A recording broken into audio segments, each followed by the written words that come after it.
Hey everybody, Sharon here from VidGamiac.com. Here we are today back in NBA 2K23 going for the She's Got Game achievement. This is to win a WNBA game for the first time.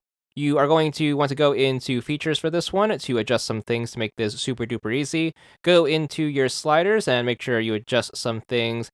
Make sure you hit any one of the triggers to set it to user and then just crank everything up in your favor. Once you have everything to your liking, make sure you hit any one of the triggers again to switch it over to CPU and make sure you crank everything down in your favor. So everything should be 100 on the user side, everything should be 0 on the CPU side. Once you have that to your liking, just back out to save your settings.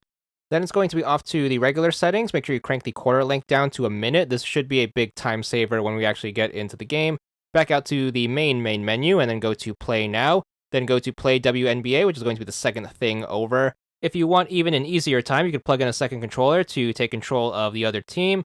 As soon as you get into the game, just make sure you get the ball on the side who's getting the achievement, and just make sure you try to score. Whenever you have the ball on the other controller, either have them pass it away, turn the ball over, or just hold on to it past the half-court line, and then just try to eat up as much of the clock as possible. So just run out the clock, and then just make sure you keep your main controller in the lead, and you should be good for the easy win.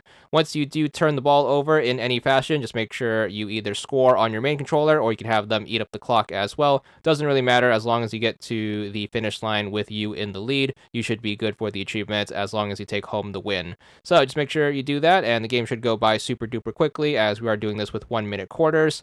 We are going to have a super duper easy time thanks to those sliders, as we can make a shot from anywhere relatively close to the basket, so you shouldn't be worried about not scoring or anything. So just make sure you put up as many points as you can, and then as soon as you run out all 4 quarters, you should be good for the achievement once the game wraps up.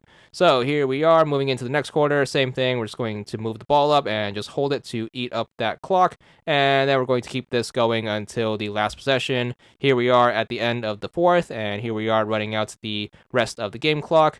Once that thing finally expires, you should be good for the achievement with the win. 15 gamer score for this one. And that's all there is to it.